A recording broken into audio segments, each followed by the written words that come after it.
हाय दोस्तों, हमारे चैनल तैयारी नौकरी की पे आपका बहुत बहुत स्वागत है। और आज हम लेके आ गए हैं जो हमारा डेली का करंट अफेयर्स का सेशन आता है, करंट अफेयर विश्लेषण के साथ 27 दिसंबर 2025 का ये टॉपिक है।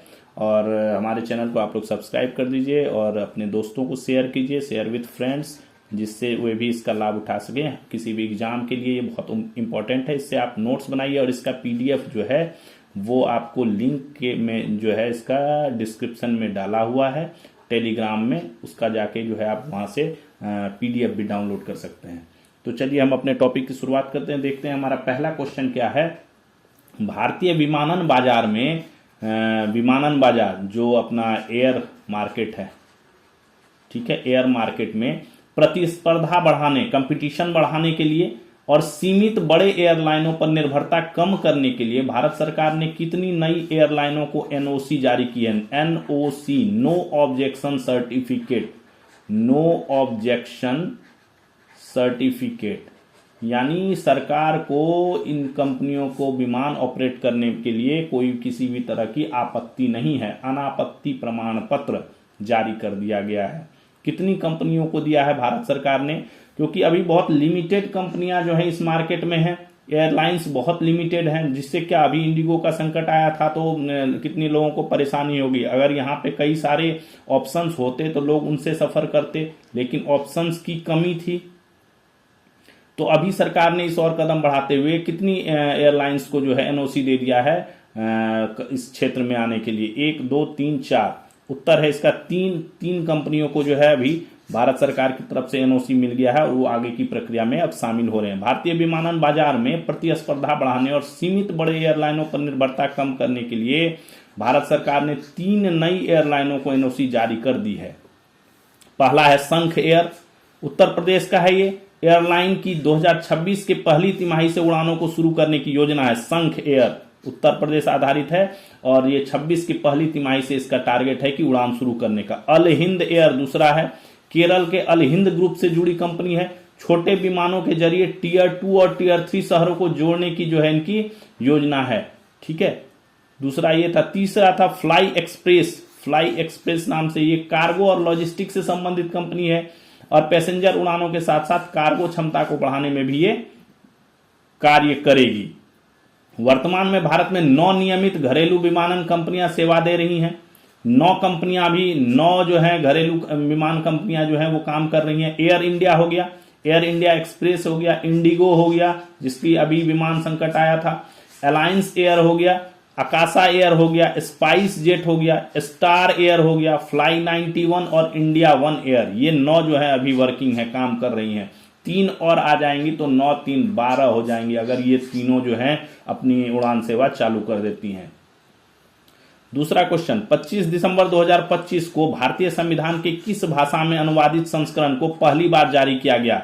भारतीय संविधान का जो है जो सूची में शामिल भाषाएं हैं उनमें से किसी एक भाषा में जो है संविधान का जो है अनुवादित संस्करण को जारी किया गया है पहली बार। मैथिली, संथाली, कोंकणी, नेपाली, किसको जारी किया गया। उत्तर है इसका ख, संथाली भाषा में। संथाली भाषा में जारी किया गया। राष्ट्रपति द्रौपदी मुर्मू जी, जो श्रीमती द्रौपदी मुर्मू हैं, उन्होंने राष्ट्रपति भवन में संथाली भाषा में भारत का संविधान जारी किया। संथाली भाषा के ओल चिकी लिपि में जारी किया गया है, ये ध्यान रखिएगा, ये बहुत इंपॉर्टेंट है। ये क्वेश्चन आ जाएगा। संथाली भाषा तो याद रह जाएगा, ये ओल चिकी लिपि, ओल चिकी लिपि जो है इसमें जारी किया गया है। यह ओल चिकी लिपि के शताब्दी वर्ष के अवसर पर जारी किया गया है। संथाली भाषा जिसे कब 2003 के 92वें संविधान संशोधन अधिनियम जो हुआ था 2003 का, उसके माध्यम से संविधान की 8वीं अनुसूची में शामिल किया गया। भारत की सबसे प्राचीन जीवित भाषाओं में से एक है। कहाँ? यह झारखंड, उड़ीसा, पश्चिम बंगाल और बिहार में बड़ी संख्या में आदिवासी लोगों द्वारा जो है ST शेड्यूल्ड ट्राइब्स जो हैं उनके द्वारा जो है ये ज्यादा बोली जाती है, ट्राइबल लोगों द्वारा ज्यादा बोली जाती है। भारतीय संविधान की 8वीं अनुसूची में अभी वर्तमान में कितनी भाषाएं शामिल हैं। 22 भाषाएं। ये क्वेश्चन भी आता है कि वर्तमान में अभी 8वीं अनुसूची में कितनी भाषाएं शामिल हैं। पहले कितनी थी? मूल रूप से इसमें जो है 14 भाषाएं ही थी। जब संविधान का निर्माण हुआ था उसमें मूल रूप से इसमें 14 भाषाएं ही रखी गई थी। कौन कौन? असमिया, बंगला, गुजराती, हिंदी, कन्नड़, कश्मीरी, मलयालम, मराठी, उड़िया, पंजाबी, संस्कृत, तमिल, तेलुगु और उर्दू। 14 मूल भाषाएं रखी गई थी। बाद में संविधान में संशोधन होते गए और भाषाएं जुड़ती गई, और उस हिसाब से पहले 21वें संविधान संशोधन 1967 के माध्यम से सिंधी को जोड़ा गया, एक भाषा जुड़ी, पहले 15 हो गए। 71वें संविधान संशोधन 1992 के माध्यम से कोंकणी, मणिपुरी, नेपाली 3 भाषाएं और जुड़ गई, 15 3 18 हो गए। और फिर 92वें संविधान संशोधन जो 2003 का था, उसके माध्यम से बोडो, डोगरी, मैथिली, संथाली यानी 4 भाषाएं और जुड़ के जो है टोटल 22 भाषाएं हो गई। ठीक है, पहले संविधान संशोधन 21वां में 1967 में एक भाषा जुड़ी, सिंधी। दूसरा संविधान जो 71वां संविधान संशोधन 1992 का हुआ, उसमें 3 भाषाएं जोड़ी गई, कोंकणी, मणिपुर, नेपाली। और जो 92वां संशोधन हुआ 2003 का, उसमें 4 भाषाएं और जोड़ी गई, बोडो, डोगरी, मैथिली, संथाली, और टोटल भाषाएं मिले हो गई 22, 14 मूल भाषाएं थी इसमें। नवंबर 2025 में राष्ट्रपति द्वारा 9 भाषाओं असमिया, बोडो, कश्मीरी, मलयालम, मराठी, नेपाली, उड़िया, पंजाबी, तेलुगु के अनुवादित संस्करणों का भी विमोचन किया गया था, जिसमें बोडो और कश्मीरी में तो पहला संस्करण था। इनके संस्करण बाकियों के, बोडो और कश्मीरी को छोड़ के बाकी के संस्करण पहले भी जारी किए जा चुके हैं, मराठी, नेपाली, उड़िया, पंजाबी, तेलुगु के। बहुत इंपॉर्टेंट था। वीर बाल दिवस कब मनाया जाता है? वीर बाल दिवस 23, 24, 25, 26 दिसंबर कब मनाया जाता है? उत्तर पता होगा आपको, बहुत चर्चा में है। 26 दिसंबर को मनाया जाता है वीर बाल दिवस। 26 दिसंबर को वीर बाल दिवस मनाया जाता है, जो किसका? गुरु गोविंद सिंह जी के 2 छोटे पुत्र थे, साहिबजादा जोरावर सिंह, साहिबजादा फतेह सिंह के सर्वोच्च बलिदान और वीरता को श्रद्धांजलि देने के लिए मनाया जाता है। सिख धर्म के 10वें गुरु थे श्री गोविंद सिंह जी। इन्होंने खालसा पंथ की स्थापना की थी 1699 में। इनके 4 बेटे थे, अजीत सिंह, जुझार सिंह, जोरावर सिंह और फतेह सिंह। ये भी इनका हिस्सा थे खालसा पंथ का। 1705 में मुगलों ने गुरु गोविंद सिंह जी को पकड़ने पर जोर लगाने के बाद इनके 2 पुत्र कौन, जोरावर सिंह और फतेह सिंह, अपनी माता कौन, गुजरी देवी के साथ गुप्त स्थान पर छिप गए थे। रसोइये, उनका जो रसोइया था वहां पे जहां वो छिपे हुए थे, रसोइये गंगू ने जो है लालच में आकर इनके पास असरफियां देखी, कुछ जेवर थे, वो देखने के बाद लालच में आकर इन तीनों को जो है मुगलों को पकड़ा दिया। सरहिंद के नवाब होते थे वजीर खान, उनको जो है इन्होंने सूचना दे दी इसने, रसोइये ने, और इसने इनको तीनों को पकड़ लिया। मुगलों ने इन पर धर्म परिवर्तन के लिए काफी अत्याचार किया, इन दोनों बालकों पर। बहुत छोटे उम्र के बालक थे। अंत में 26 दिसंबर के दिन इन दोनों पुत्रों को जो है दीवार में जिंदा चुनवा दिया गया। ठीक है, दीवार में जिंदा, जो अमानवीय यातना की जो पराकाष्ठा है, उसको ये दीवार में जिंदा चुनवा दिया गया इनको, इतने छोटे छोटे बालकों को, सिर्फ इसलिए कि इन्होंने इस्लाम धर्म कबूल नहीं किया। भारत सरकार द्वारा इस दिवस की शुरुआत 9 जनवरी 2022 को की गई थी। 9 जनवरी 2022 को गुरु गोविंद सिंह जी के प्रकाश पर्व उत्सव पे जो प्रधानमंत्री श्री नरेंद्र मोदी जी ने यह घोषणा की थी कि अब से हर वर्ष जो है 26 दिसंबर को वीर बाल दिवस के रूप में मनाया जाएगा, इनकी शहादत को समर्पित करते हुए। महिला एवं बाल विकास मंत्रालय द्वारा इस अवसर पर विभिन्न क्षेत्रों में असाधारण उपलब्धियां हासिल करने वाले बच्चों को क्या दिया जाता है? प्रधानमंत्री राष्ट्रीय बाल पुरस्कार प्रदान किया जाता है। यह राष्ट्रीय बाल पुरस्कार तो बहुत पहले से प्रदान किया जाता था, अब इसको जो है इसी दिवस के अवसर पर प्रदान किया जाता है। यह पुरस्कार 6 क्षेत्रों में दिया जाता है: वीरता, कला एवं संस्कृति, पर्यावरण, सामाजिक सेवा, विज्ञान एवं प्रौद्योगिकी तथा खेल के क्षेत्रों में असाधारण उत्कृष्टता के लिए प्रदान किया जाता है। इस वर्ष 20 बच्चों को यह सम्मान दिया गया है। इसके ऊपर अलग से 20 बच्चों का जो है डिटेल्स है, किनको किनको क्या सम्मान मिला और इस पुरस्कार की क्यों, क्या उद्देश्य है, क्या हिस्ट्री है, सारा चीज जो है एक अलग वीडियो में बना के डाला हुआ है, आप वहां जाके देख सकते हैं। सारी जानकारी आपको वहां पे मिल जाएगी इसकी। गुरुद्वारा श्री ज्योति स्वरूप साहिब, ये कुछ गुरुद्वारे हैं जो ये 3 दोनों पुत्र थे और जो इनकी पत्नी थी, उन तीनों को समर्पित हैं ये तीनों गुरुद्वारे, जिनका आपको पता होना चाहिए। इनसे रिलेटेड भी क्वेश्चन आ जाते हैं कि ये गुरुद्वारा इनसे किससे संबंधित है। तो पहला है गुरुद्वारा श्री ज्योति स्वरूप साहिब। यहाँ पर माता गुजरी देवी ने प्राण त्याग दिए थे। जब इनको अपने दोनों बालकों को पता चला कि इनको जिंदा चुनवा दिया गया है, तो यहाँ पे इन्होंने अपने जो है प्राण त्याग दिए।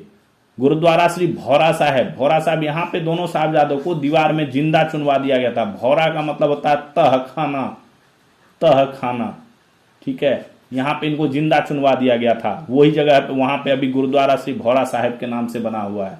गुरुद्वारा साहिब ठंडा बुर्ज, यहाँ पे दोनों साहबजादों और माता गुजरी को बंदी बनाकर रखा गया था। ये ठंडा बुर्ज जो है ये जगह होता था जहां पे गर्मी में जो है मुगल काम करते थे, गर्मी के लिए ये उपयोग होता था। गर्मी में जो है ये जगह ठंडा रखा जाता था और पूरे ठंड के माह में, पूस के माह में जो है इन तीनों को इसी ठंड में रखा गया था। यातना दी गई थी, यहाँ पे यातना दी गई थी। तो उसी नाम पर जो है यहाँ गुरुद्वारा साहिब ठंडा बुर्ज जो है वो अभी बना हुआ है। तो ये 3 गुरुद्वारे हैं जो इन तीनों से संबंधित हैं। गुरु गोविंद सिंह के जो बाकी 2 पुत्र थे बड़े, अजीत सिंह और जुझार सिंह, वो भी 1705 ईस्वी में जो चमकौर की लड़ाई हुई थी मुगलों के विरुद्ध, उसमें इन्होंने शहादत प्राप्त कर ली थी। Test atlas, test atlas, test TAST, test atlas द्वारा जारी किए गए नवीनतम रैंकिंग में किस शहर को सर्वश्रेष्ठ खाद्य शहरों की सूची 25-26 में प्रथम स्थान मिला है? टॉप फूड वाला शहर, top food city 2025-26। Mumbai, Naples, Paris, Rome, कौन सा शहर को जो है मिला है? Mumbai, Naples, Paris, Rome. उत्तर है इसका ख, नेपल्स। नेपल्स इटली का है। नेपल्स टेस्ट एटलस द्वारा जारी विश्व के सर्वश्रेष्ठ खाद्य शहरों सूची में इटली का नेपल्स जो है वो प्रथम स्थान पे है। पिज्जा के लिए ज्यादा जाना जाता है ये। विश्व के 10 सर्वश्रेष्ठ खाद्य शहरों की सूची में 10 में से 6 स्थान पर तो इटली के ही शहर हैं। इटली को वैसे भी बहुत ज्यादा इस बार इटली को के जो सारे फूड हैं उनको, पूरा रेस्टोरेंट को जो है, उनके किचन को जो है वो विरासत में मान्यता दिया गया है, बेस्ट उसमें। भारत का मुंबई 5वें स्थान पर है। भारत की तरफ से मुंबई ही है जो टॉप 10 में है। ओनली एकमात्र शहर है जो टॉप 10 में है, मुंबई। ठीक है। Naples, Milan, Bologna, Florence, Mumbai, Genoa, Paris, Vienna, Rome, Lima विश्व के ये हैं टॉप 10 आपके हो गए। Naples, Milan, Bologna, Florence. 5वें नंबर पे अपना मुंबई हो गया। Geneva, Paris, Vienna, Rome, Lima. इस 10 में से 6 स्थान जो है वो इटली के ही हैं, सारे इटली के शहर ही हैं। और विश्व के टॉप 100 शहरों की बात करें तो उसमें भारत के 6 शहर शामिल किए गए हैं। मुंबई 5वें नंबर पे, दिल्ली 48वें, अमृतसर 53, हैदराबाद 54वें, कोलकाता 73वें और चेन्नई 93 नंबर पे। यानी 100 में से 6 शहर और टॉप 10 में से 1 शहर। ये हमारा हो गया इंडिया का। ठीक है, ये हो गया इंडिया। ये एक मुंबई हो गया। ठीक है, बाकी 6 शहरों में दिल्ली, अमृतसर, हैदराबाद, कोलकाता और चेन्नई भी शामिल है। श्रीलंका में खेले गए Indian golf premier league invitational Sri Lanka का खिताब किस देश के गोल्फर ने जीता है? इंडियन गोल्फ प्रीमियर लीग, ठीक है, आईजीपीएल का भी कहीं कहीं इस नाम से भी पूछ देता है क्वेश्चन। आईजीपीएल श्रीलंका टूर का खिताब किसने जीता?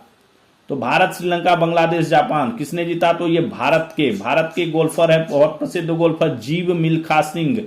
भारत के दिग्गज गोल्फर जीव मिल्खा सिंह ने 54 साल की उम्र में ये आईजीपीएल जो है इन्विटेशनल श्रीलंका का खिताब जीत लिया। प्रोफेशनल गोल्फ टाइटल जीतने वाले ये सबसे ज्यादा उम्र के खिलाड़ी बन गए। 54 साल की उम्र में जीता, सबसे ज्यादा उम्र के खिलाड़ी बन गए जिन्होंने प्रोफेशनल टाइटल जीता है। उन्होंने किसको हरा के जीता? आर्यन रूपा आनंद को 1 स्ट्रोक से हराकर जो है ये खिताब अपने नाम किया। कौन सा राज्य 3 साल का रोलिंग बजट लाएगा? रोलिंग बजट यानी इस साल का तो रहेगा ही रहेगा, अगले सालों का भी, अगले 2 साल का भी हिसाब किताब उसमें आकलन रहेगा। पहला राज्य बनेगा कौन सा? अगले सेशन से शुरू होगा। अब तो बजट जब शुरू होगा उसी से होगा, 26-27 वाला जो होगा। कौन सा पहला राज्य जो है वो बन रहा है? उत्तर है इसका मध्य प्रदेश। गो नंबर उत्तर है मध्य प्रदेश। मध्य प्रदेश 3 साल का रोलिंग बजट बनाने वाला देश का पहला राज्य बनेगा। 3 साल का रोलिंग बजट बनाने वाला। यह 26-27 से लागू होगा। इसमें 1 साल का बजट तो होगा ही होगा, अगले 2 साल का अनुमान भी शामिल किया जाएगा, आकलन भी होगा उसमें। अगले 2 साल का आकलन होगा 2 साल का। इससे क्या होगा? योजना और वित्तीय अनुशासन मजबूत होगा। किस राज्य में हाल ही में देश की सबसे बड़ी गोलाकार पत्थर की भूल भुलैया मिली है? गोलाकार पत्थर की भूल भुलैया मिली है। ये ऐसे गोला करके है। ठीक है, इसमें कुछ ऐसे बने हुए हैं, मार्क्स बने हुए हैं इस टाइप के, ऐसे मिले हैं। सबसे बड़ा मिला है ये। ठीक है, गुजरात, असम, मध्य प्रदेश, महाराष्ट्र कहाँ पे मिला है?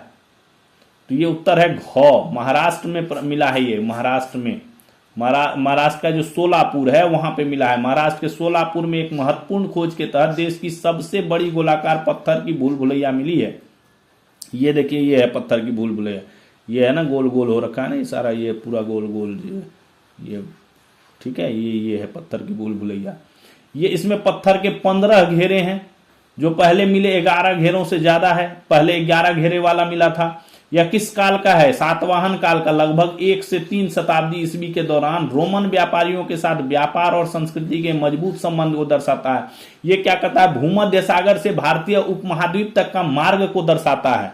इसका ये एक क्या था? नेविगेशन के लिए सहायक होता था। व्यापार मार्ग मार्कर था ये, व्यापार मार्ग मार्कर था ये एक, ठीक है। नेविगेशन में असिस्ट करता था, नेविगेशन सहायक था ये, नेविगेशन सहायक था। इसके सहायता से लोग नेविगेशन ये करते थे, ठीक है। ये अभी मिला है कहां? अभी महाराष्ट्र के सोलापुर में। पीएम सूर्य घर, प्रधानमंत्री सूर्य घर मुफ्त बिजली योजना, भारत सरकार की योजना है, जिसके तहत क्या है? सोलर पैनल लगते हैं।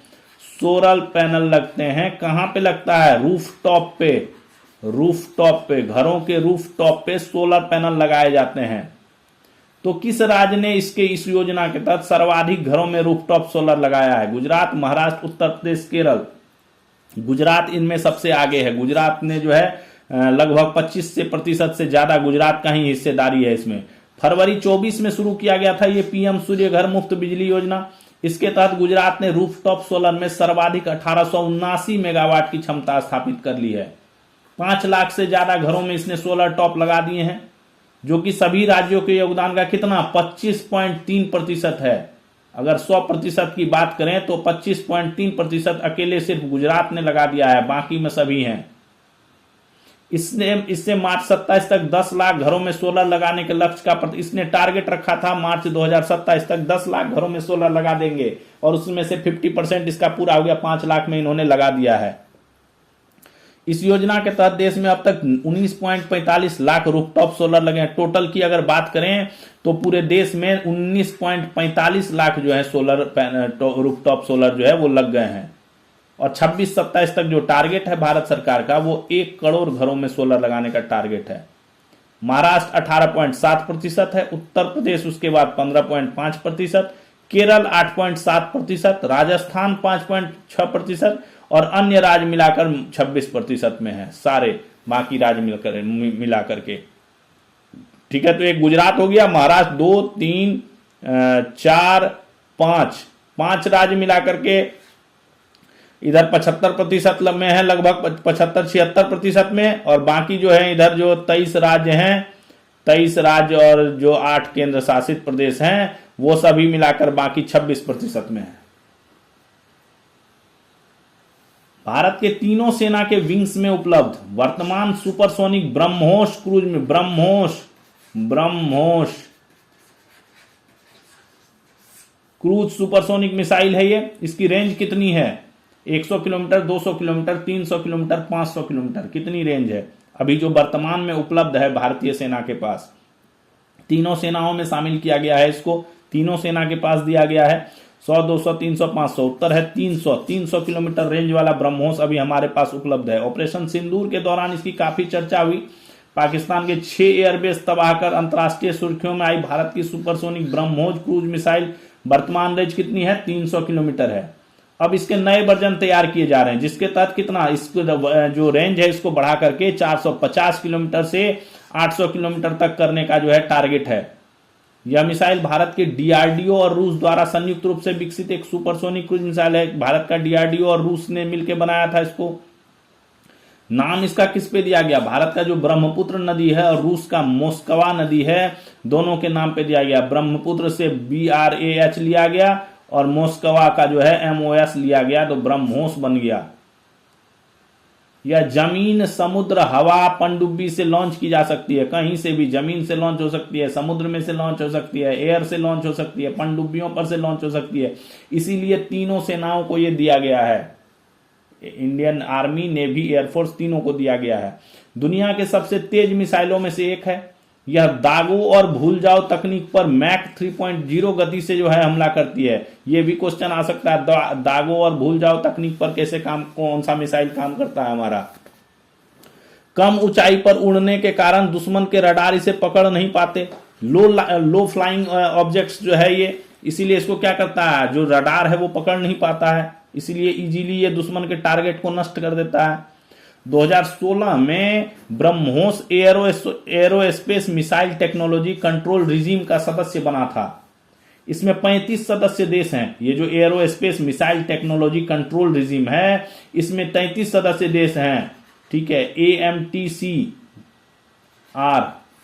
AMTCR विश्व व्यवस्था यह है, ये जो AMTCR है ये कहता है कि जो देश इस रिजीम के सदस्य देश नहीं हैं उन्हें 300 किलोमीटर से अधिक रेंज वाली मिसाइल तकनीक नहीं दी जा सकती है। 2016 से पहले इसलिए जो है इस पे काम नहीं हो पा रहा था क्योंकि भारत इसका सदस्य देश नहीं था, तो उसको 300 किलोमीटर से अधिक का जो टेक्नोलॉजी था वो पता ही नहीं था, नहीं मिल रहा था। अब जब से ये इसका सदस्य हो गया तो इसके ऊपर डेवलपमेंट शुरू हो गया और काम शुरू होने लगा। तो अभी इसकी रेंज को 450, 600 और 800 किलोमीटर करने के लिए नए वर्जन पर काम चल रहा है। इसका कुछ ट्रायल भी अभी किया गया है।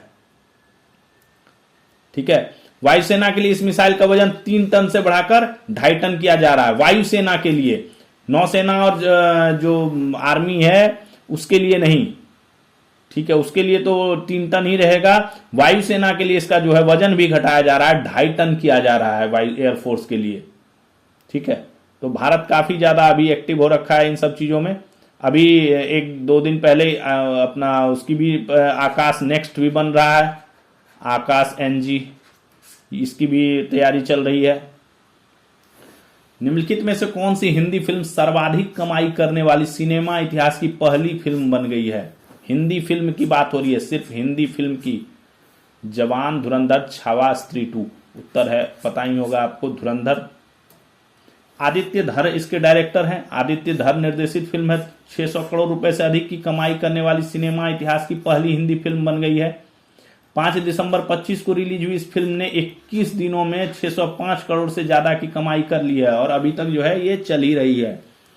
इस फिल्म के बाद जो है नंबर आता है स्त्री 2 580 करोड़, छावा 560 करोड़, जवान 554 करोड़ और गदर 2 515 करोड़। ठीक है, ये पहली हिंदी फिल्म बन गई है जो सिनेमा इतिहास में इसने इतना कमाई किया है।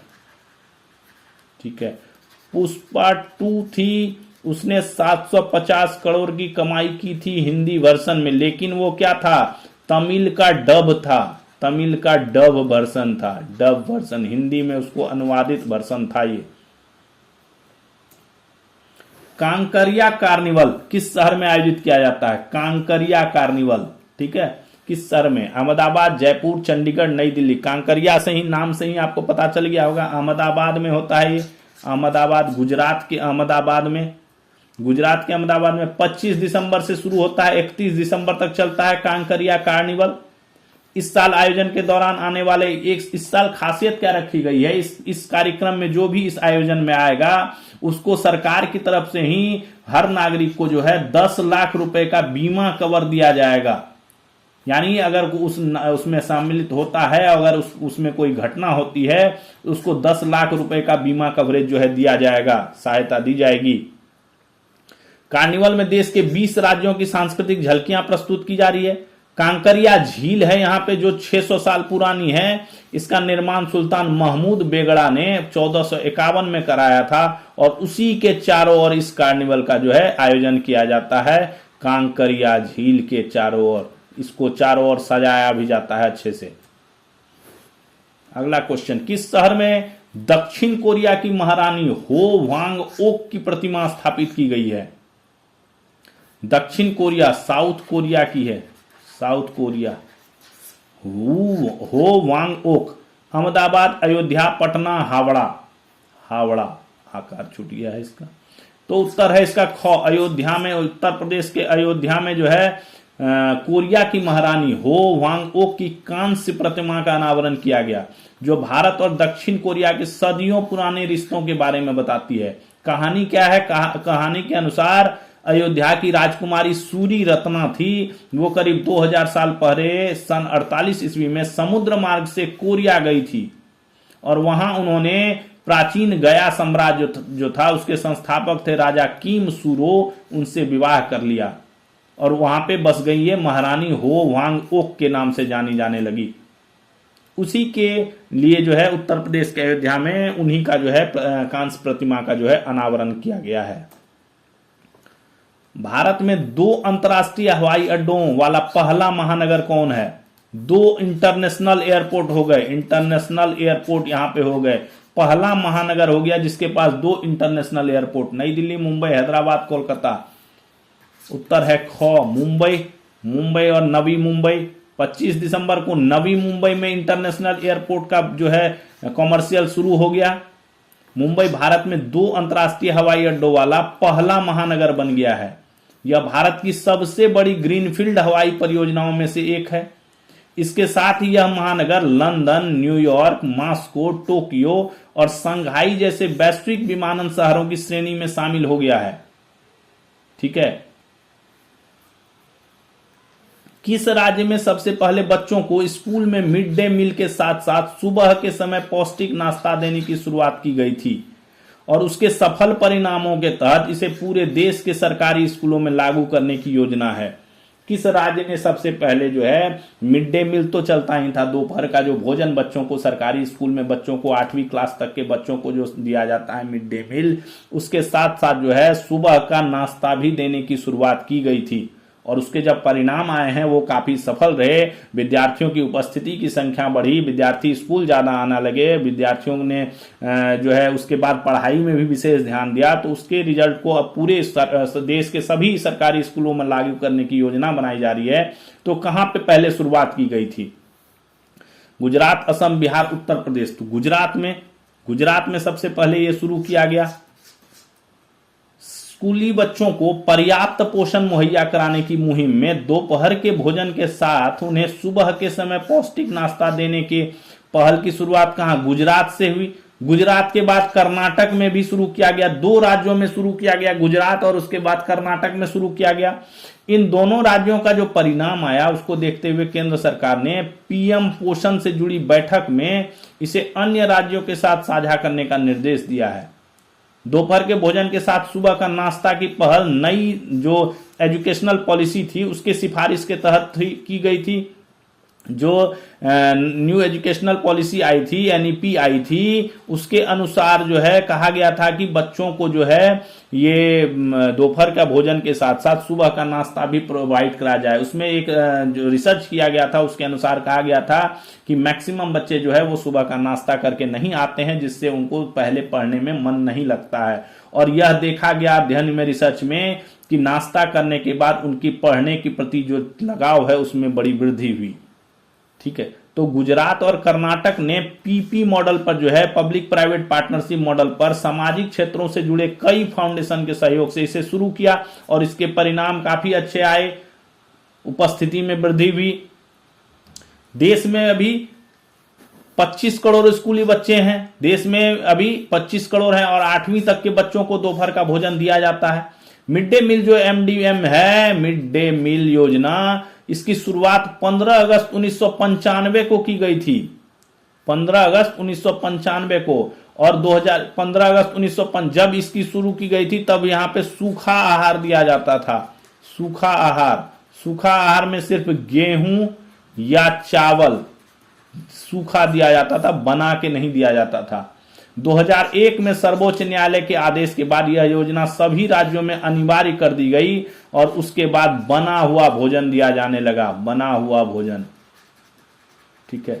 वर्तमान में इसे क्या पीएम पोषण शक्ति निर्माण योजना के नाम से जाना जाता है। पीएम पोषण नाम से कहीं कहीं आप देखते होंगे पीएम पोषण योजना लिखा रहता है, तो वही पीएम पोषण शक्ति निर्माण योजना जो है वही एमडीएम है, मिड डे मील योजना के अंतर्गत, इसी के अंतर्गत एमडीएम आता है। दोपहर का भोजन कर लीजिए, मिड डे मील योजना कर लीजिए। तो अभी इसके साथ साथ सुबह का जो है नाश्ता भी बच्चों को दिया जाएगा। शहीद आजम कौन थे? शहीद आजम सरदार उधम सिंह की जयंती कब मनाई जाती है? 23, 24, 25, 26 दिसंबर कब मनाई जाती है जयंती? जन्म दिवस जन्म दिवस 26 दिसंबर को मनाई जाती है। सरदार उधम सिंह का जन्म 26 दिसंबर 1899 को कहां? पंजाब के संगरूर जिले के सुनाम में हुआ था। 1919 के जलियांवाला बाग हत्याकांड से आहत होकर इन्होंने अपना जीवन देश को समर्पित करने का, जो 1919 का जलियांवाला बाग हत्याकांड हुआ था जिसमें 400 लोगों के ऊपर जो है गोली चलाई गई थी जनरल और डायर ने, उसके बाद जो है इनका जो है ये आहत हो गए और इन्होंने अपने देश को जीवन जो है देश को समर्पित करने का निर्णय ले लिया। 1924 में गदर पार्टी से जुड़ गए ये और विभिन्न देशों में जाकर क्रांतिकारियों से संपर्क किया। सेना में भी भर्ती हुए ये, बगदाद में काम किया इन्होंने, वहां पे कुछ कारीगरी भी सीखी इन्होंने। 13 मार्च 1940 को उधम सिंह ने लंदन के कैक्सटन हॉल में सार्वजनिक सभा के दौरान माइकल और डायर को जो है हत्या कर दी। 1940 में जो है 13 मार्च 1940 को जो है उधम सिंह ने इसकी हत्या कर दी थी, माइकल और डायर की हत्या कर दी थी लंदन के कैक्सटन हॉल में। अपने किताब जो है मोटे से किताब के अंदर बंदूक का कटिंग के, बंदूक के जो वो होती है डिजाइन होती है उसी हिसाब से कटिंग करके और उसी के अंदर बंदूक छिपा करके ये ले गए थे और वहां पे इन्होंने जो है इनकी हत्या कर दी थी। हत्या के बाद इन्हें गिरफ्तार कर लिया गया और मुकदमा चलाया गया। 31 जुलाई 1940 को लंदन के पेंटनविल जेल में इन्हें जो है फांसी दे दी गई। इन्हें शहीद आजम की उपाधि दी गई। 1974 में इनके पार्थिव अवशेष को भारत लाया गया वहां से और संगरूर में स्थापित इनका स्मारक है उनके द्वारा। वहां पे जो है इनके हाथ से बना हुआ एक विशिष्ट झंडा जो है उत्कृष्ट कलाकृति वाला झंडा, वो भी इस स्मारक पे रखा हुआ है जो इन्होंने अपने दोस्त को दिया था। ठीक है, बाद में परिवार ने इनको ये स्मारक में रखने के लिए सौंप दिया। किस राज्य को 33 वर्षों बाद टाइगर स्टेट घोषित कर ऑल इंडिया टाइगर एस्टिमेशन 2026 में शामिल किया गया है? यानी इस राज्य से टाइगर खत्म हो गए थे बट अभी जो है पाया गया है यहाँ पे टाइगर, इसको टाइगर स्टेट के अंडर डाल करके और जो ऑल इंडिया टाइगर एस्टिमेशन 2026 आयोजन किया जाएगा जिसके तहत टाइगर की एस्टिमेशन किया जाएगा, गिनती की जाएगी, उसके तहत इसको भी, इस स्टेट को भी गिनती किया जाएगा। गुजरात, असम, बिहार, उत्तर प्रदेश, कहां पे हुआ है ये गुजरात की बात है। गुजरात को राष्ट्रीय बाघ संरक्षण प्राधिकरण ने जो है गुजरात को 33 वर्षों बाद आधिकारिक रूप से टाइगर स्टेट के रूप में घोषित किया है। रतनमहल अभयारण्य में बाघ की निरंतर उपस्थिति के ठोस प्रमाण के आधार पर गुजरात को ऑल इंडिया टाइगर एस्टिमेशन 26 में शामिल किया गया है। ये जो रतनमहल अभयारण्य है, ये रतनमहल अभयारण्य कहां पे है? ठीक है, ये गुजरात मध्य प्रदेश का जो सीमा है ना वहां पे स्थित है। ये रतनमहल स्लॉथ बियर अभयारण्य है, ये वहां पे स्थित है ये। तो वहां पे 4 वर्षीय बाघ की पुष्टि हुई है। यहाँ पे कंटिन्यू जो है इसकी ट्रैकिंग हुई है तो पता चला है कि ये 4 वर्षीय बाघ यहाँ पे रह रहा है। ठीक है, फरवरी 2025 में जो है इसकी पुष्टि हुई थी। गुजरात 1989 में आखिरी बार राष्ट्रीय बाघ गणना में शामिल हुआ। 89 में यहाँ पे बाघ गणना में शामिल हुआ था लेकिन कोई प्रमाण नहीं मिला था तो इसको जो है कोई उसका निष्कर्ष निकला नहीं। बाद में जब 1992 की गणना की गई थी तो उसमें भी कोई ठोस निष्कर्ष जो है नहीं मिलने के कारण, कोई ठोस प्रमाण नहीं मिलने के कारण जो है इसको हटा दिया गया, सूची से ही बाहर कर दिया गया, टाइगर स्टेट की सूची से। ठीक है, अभी यहां पे हुई है तो विश्व के सबसे बड़े वन्यजीव संरक्षणों में से एक सर्वेक्षण जो होगा ऑल इंडिया टाइगर एस्टिमेशन 26 की शुरुआत हो गई है। इंदौर से शुरुआत हो गई है और अभी ये गुजरात को भी इसमें शामिल कर लिया गया है, Gujarat included as a tiger state. 10-11 जनवरी 2026 को 40वें Asian water bird census, water bird census मतलब जनगणना, ठीक ना, गणना कह लीजिए, जन में तो आदमी हो गया, ये गणना कह लीजिए, सेंसस तथा 60वें अंतर्राष्ट्रीय वाटर बर्ड सेंसस का समापन किस राज्य में किया जाएगा? ठीक है, 60वां इंटरनेशनल है और 40वां एशियन है, दोनों एक साथ होता है। 40वां एशियन है, इसी का एक हिस्सा है, या जो इंटरनेशनल 60वां होगा इसी के अंतर्गत जो है ये 14th एशियन भी होगा।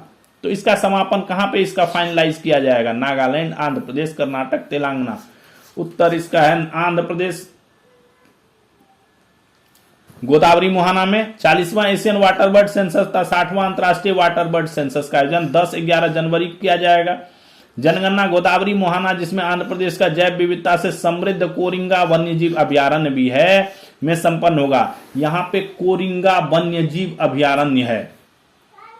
यह वैश्विक स्तर पर संकटग्रस्त 2 प्रवासी पक्षी, कौन, इंडियन स्कीमर और ग्रेट नॉट, एक साथ देखे जा सकते हैं। इसलिए इस इलाके में सेंसस इसलिए जरूरी है कि ये जो संकटग्रस्त पक्षी हैं, प्रवासी पक्षी, 2 इंडियन स्कीमर और ग्रेट नॉट, ये एक साथ यहां पे देखे जा सकते हैं। यह आयोजन आंध्र प्रदेश का वन विभाग, Bombay Natural History Society, wildlife Institute of India और World Wide Fund for Nature, ये चारों मिलके कर रहे हैं। ये आंध्र प्रदेश वन विभाग, Bombay Natural History Society, wildlife Institute of India तीसरा, और World Wide Fund for nature, चारों द्वारा जो है ये किया जा रहा है। हर वर्ष होता है जनवरी में ये सेंसस। इसका उद्देश्य क्या है, वेटलैंड्स जो आर्द्र भूमि में है उसमें प्रवासी और जो स्थानीय जल पक्षी है उनकी संख्या, वितरण और प्रवृत्तियों का आकलन करना। कोरिंगा में यह 10वीं बार आयोजित किया जाएगा। कोरिंगा जो मैंग्रोव है, ये सुंदरबन के बाद जो है भारत का दूसरा सबसे बड़ा मैंग्रोव पारितंत्र है। कोरिंगा सुंदरबन के बाद दूसरा है और 10वीं बार यहां पे इसका आयोजन किया जा रहा है वाटर वर्ल्ड सेंसस का। विश्व में अगरबत्ती का सबसे बड़ा उत्पादक देश कौन है? अगरबत्ती का उत्पादन करने वाला उत्पादक भी सबसे बड़ा है और निर्यात भी सबसे बड़ा करता है। ये सबसे बड़ा निर्यातक भी है। भारत, चीन, जापान, मलेशिया। भारत, अगरबत्ती की बात है, पूजा पाठ में भारत सबसे आगे है। अगरबत्ती की सबसे ज्यादा उत्पादन और उपयोग होता है। भारत विश्व में अगरबत्ती का सबसे बड़ा उत्पादक और निर्यातक है। उद्योग का वार्षिक अनुमानित मूल्य लगभग 8,000 करोड़ रुपए है और लगभग 1,200 करोड़ रुपए का निर्यात 150 से अधिक देशों को भारत करता है। राष्ट्रीय उपभोक्ता दिवस 2025 जो 24 दिसंबर को आयोजन किया गया था, 24 दिसंबर के अवसर पर भारतीय मानक ब्यूरो जो BIS है, ब्यूरो ऑफ इंडियन स्टैंडर्ड का भारतीय मानक क्या IS 19412-2025 अगरबत्ती विनिर्देशन जारी किया गया है। अगरबत्ती के लिए भी भारतीय मानक IS जो है इंडियन स्टैंडर्ड्स जो है जारी कर दिए गए हैं। इस जो नया मानक है उसमें कुछ कीटनाशक रसायन हैं और कृत्रिम सुगंधित पदार्थों को उपयोग पर प्रतिबंध लगाया गया है जो क्या करेंगे, मानव स्वास्थ्य, घर के अंदर की वायु गुणवत्ता और पर्यावरण के लिए हानिकारक हो सकते हैं। इसमें उन चीजों को कैटेगराइज्ड किया गया है जिसमें जो ऐसी चीजें जो जिनका उपयोग नहीं करना है, जिससे क्या होता है, घर का वातावरण प्रदूषित होता है, वायु प्रदूषित होता है, मनुष्य के स्वास्थ्य के लिए हानिकारक है, सांस में के लिए हानिकारक है। उन सब चीजों का अगरबत्ती में प्रयोग को निषेध करने के लिए जो है भारतीय मानक जो है जारी किया गया है। वैश्विक हिंदू प्रेरणा महोत्सव का आयोजन कहां किया जा रहा है? वैश्विक हिंदू प्रेरणा महोत्सव गुजरात, राजस्थान, हिमाचल प्रदेश, बिहार। का उत्तर है इसका गुजरात में। वैश्विक हिंदू प्रेरणा महोत्सव का आयोजन 21 से 29 दिसंबर 2025 तक वडोदरा, गुजरात में पूज्य श्री ब्रजराज कुमार जी महाराज जी के नेतृत्व में किया जा रहा है। आज गृह मंत्री जी ने भी इसको संबोधित किया, इस सम्मेलन को, इस महोत्सव को। इस कार्यक्रम का उद्देश्य है आध्यात्मिक चेतना के साथ साथ सामाजिक और आर्थिक विकास को जोड़ना। इसके दौरान भागवत कथा, 108 पोथी जी पारायण, ब्रज दर्शन की झांकियां, बिजनेस एक्सपो भी होता है, बिजनेस समिट का भी आयोजन होता है। यानी आध्यात्मिक चीजें तो होती ही होती हैं, साथ साथ आर्थिक गतिविधि भी होती है। ये दोनों का समागम वाला महोत्सव है। यानी जो आध्यात्म के साथ साथ अर्थव्यवस्था को जोड़ने वाला महोत्सव है। ये भी क्वेश्चन आ जाता है कि कौन सा महोत्सव जो है आध्यात्म के साथ साथ आर्थिक विकास को भी जोड़ता है। तो उसके में ये जो है वैश्विक हिंदू प्रेरणा महोत्सव जो है ये मनाया जाता है। इस दौरान विश्व के 25 देशों से आए वैष्णव एक ही मंच पर एक ही भावना और एक ही भक्ति भाव के साथ कथा का अमृतपान करेंगे। इस दौरान 5 परियोजनाएं का शुरुआत की गई है। तनाव मुक्त विश्व हो, भूखे को भोजन मिले, हर घर गौ सेवा हो, हिंदू विद्यालय परियोजना और राष्ट्र सेवा परियोजना। इन सब चीजों का जो है महत्व बताया गया है और इनकी शुरुआत की गई है। एयरटेल टेलीकॉम सेवाओं के लिए मशहूर भारती इंटरप्राइजेज जो है उसने वारबर्ग पिंकस के साथ मिलकर चीन की पेरेंट कंपनी कौन हायर इंडिया में 49% हिस्सेदारी खरीद ली है। लगभग 50% की हिस्सेदारी हो गई इसकी। हायर इंडिया जो है वर्तमान में देश की शीर्ष 3 उपभोक्ता कंज्यूमर टिकाऊ वस्तुओं की कंपनियों में से एक है। टॉप 3 में अभी है higher. Confederation of Indian industries का मानना है कि देश 2027 तक दुनिया का चौथा सबसे बड़ा कंज्यूमर ड्यूरेबल बाजार होगा। तो ये जो भारतीय इंटरप्राइजेज है इसने हायर इंडिया में अपनी 49% हिस्सेदारी, जो टॉप 3 बड़ी कंपनी है उसमें हिस्सेदारी खरीदी है। भारतीय रेल मार्च 2026 तक वीआईपी कल्चर से जुड़े तमाम प्रोटोकॉल खत्म करने की पहल शुरू की है। इंडियन रेलवे ने क्या कहा है कि उनका जो वीआईपी कल्चर है उसको पूरी तरह खत्म करने का पहल शुरू किया है। इसके तहत रेलवे की ओर से मंत्री, सांसदों, रेल अफसरों को जो मिलने वाले विशेष अधिकार हैं, सुविधा समाप्त हो जाएगी।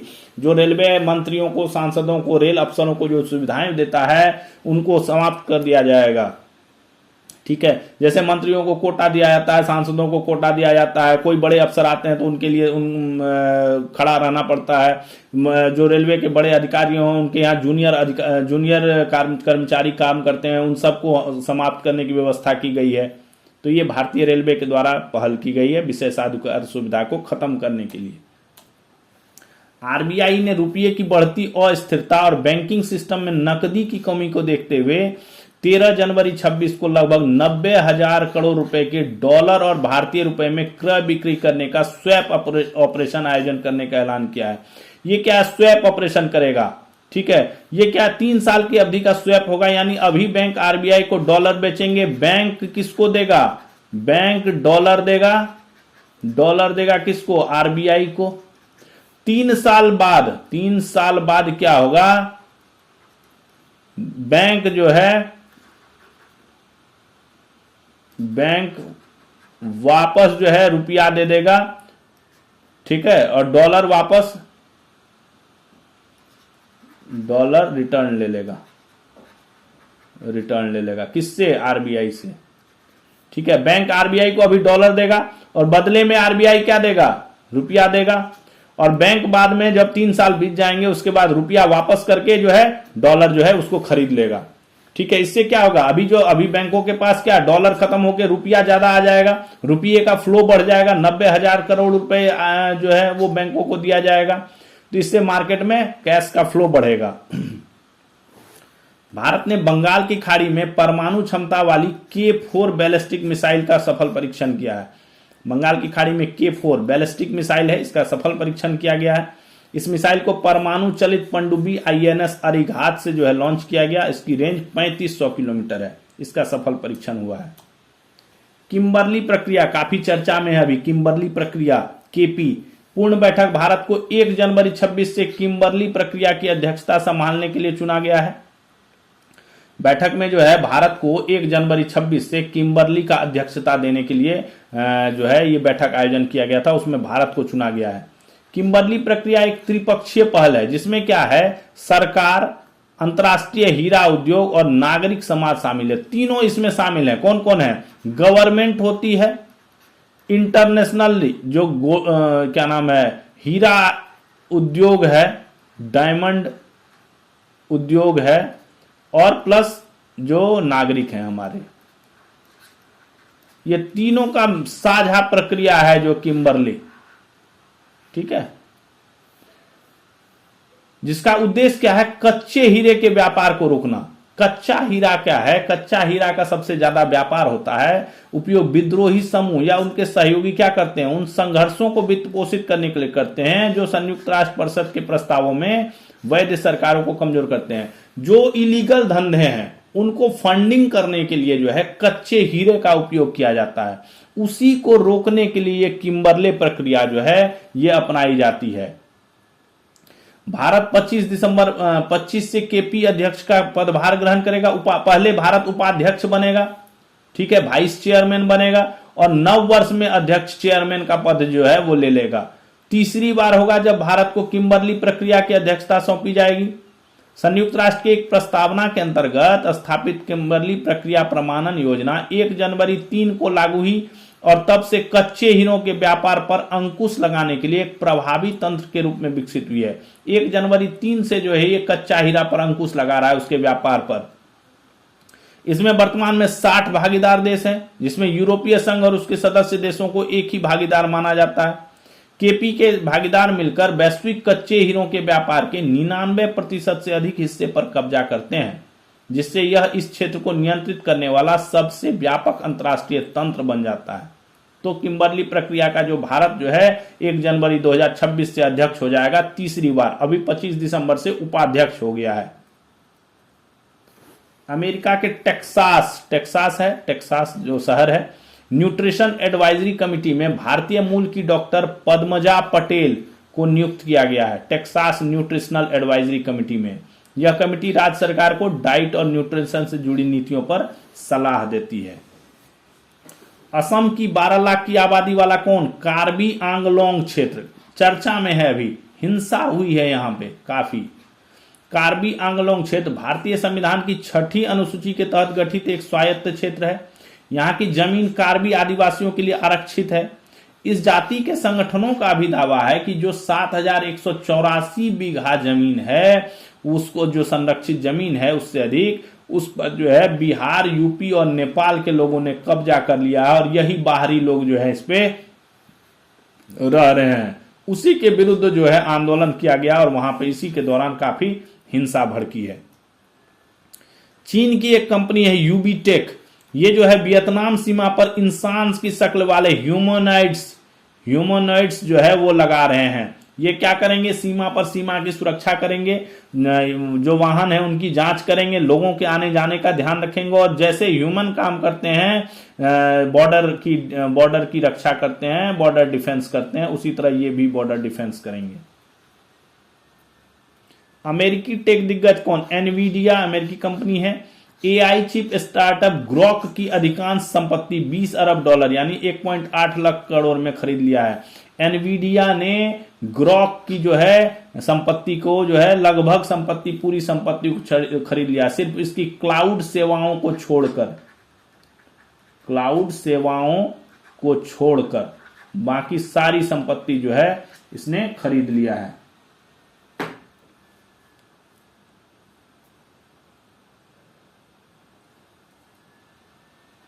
दो बार की ओलंपिक पदक विजेता कौन और पूर्व विश्व चैंपियन पीवी संधू को 2026 से 29 कार्यकाल के लिए badminton world federation athletes commission को चेयर चुना गया है। ठीक है, किसको? पीवी सिंधु को badminton world federation athletes commission का चेयर जो है इनको चुना गया है 2026 से 29 के लिए। सिंगापुर का प्रमुख हिंदू मंदिरों और भारतीय सांस्कृतिक गतिविधियों का प्रबंधन करने वाली वैधानिक संस्था कौन? हिंदू एंडोमेंट्स बोर्ड ने लोक सेवा अधिकारी कौन? सरोजनी पद्मनाथन को जो है अपना नया सीईओ नियुक्त किया है। लोक सेवा अधिकारी हैं सरोजनी पद्मनाथन। अल्पसंख्यक कार्य मंत्रालय ने राष्ट्रीय खाद्य प्रौद्योगिकी उद्यमता एवं प्रबंधन संस्थान कुंडली का जो है पीएम विकास योजना के कार्यान्वयन हेतु परियोजना कार्यान्वयन एजेंसी के रूप में चयन किया है। ठीक है, इस संबंध में संस्थान ने 22 दिसंबर 25 को नई दिल्ली में मंत्रालय के साथ एक समझौता ज्ञापन पर हस्ताक्षर किया। योजना का उद्देश्य क्या है? अल्पसंख्यक समुदायों के युवाओं की क्षमता का विकास करना, जो ये NIFTEM,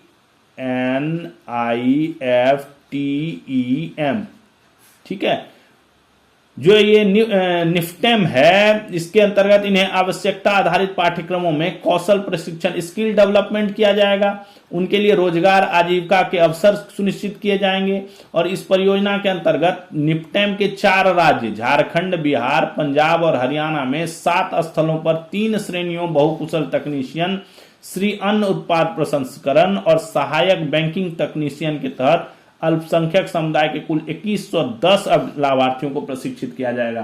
टोटल 2110 लाभार्थियों को जो है इसके तहत जो है प्रशिक्षण दिया जाएगा। केंद्र सरकार ने अरावली पर्वतमाला में नए खनन पट्टों पर जो है प्रतिबंध लगा दिया है।